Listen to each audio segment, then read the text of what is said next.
Petrol की कीमतें तो आसमान छू रही हैं। दिनों दिन इसकी कीमतों में इजाफा हो रहा है। अब तो पेट्रोल की कीमतें कई शहरों में शतक लगा चुकी है, तो वही दिल्ली में 90 रुपए लीटर के हिसाब से है। लेकिन अगर आपको हम कहें कि पेट्रोल की कीमतें 75 रुपए लीटर और डीजल 68 रुपए लीटर के हिसाब से मिलेगा, तो अब ये कैसे होगा ये भी हम आपको बताएंगे और कब हो सकता है ये भी। लेकिन उससे पहले एक बार आज की तारीख में पेट्रोल और डीजल की कीमतें आपको बताते हैं। इस वक्त दिल्ली में पेट्रोल 91 रुपए 17 पैसे प्रति लीटर के हिसाब से है, तो डीजल 81 रुपए 47 पैसे। मुंबई में पेट्रोल 97 रुपए 57 पैसे है, तो डीजल 88 रुपए 60 पैसे। चेन्नई में पेट्रोल की कीमतें 93 रुपए 11 पैसे प्रति लीटर है और डीजल 86 रुपए 45 पैसे। कोलकाता में पेट्रोल 91 रुपए 35 पैसे प्रति लीटर है, तो डीजल 84 रुपए 35 पैसे। लखनऊ में 89 रुपए 31 पैसे, तो डीजल 81 रुपए 85 पैसे। बेंगलुरु में 94 रुपए 22 पैसे पेट्रोल है, तो डीजल की कीमत 86 रुपए 37 पैसे प्रति लीटर है। वहीं भोपाल में पेट्रोल की कीमत 99 रुपए 21 पैसे प्रति लीटर है और डीजल 89 रुपए 76 पैसे।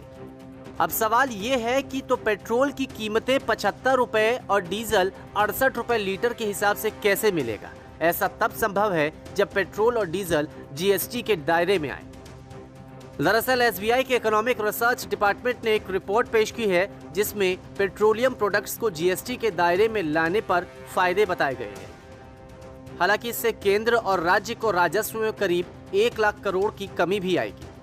अगर पेट्रोलियम उत्पादों को जीएसटी के तहत शामिल किया जाए तो देश में पेट्रोल और डीजल की कीमतें एक समान होंगी। यही नहीं, जीएसटी परिषद ने अगर कम स्लैब का ऑप्शन चुना तो कीमतों में भारी कमी भी आ सकती है। मौजूदा वक्त में भारत में जीएसटी की 4 दरें हैं, एक 5%, दूसरी 12%, तीसरी 18% और चौथी 28%।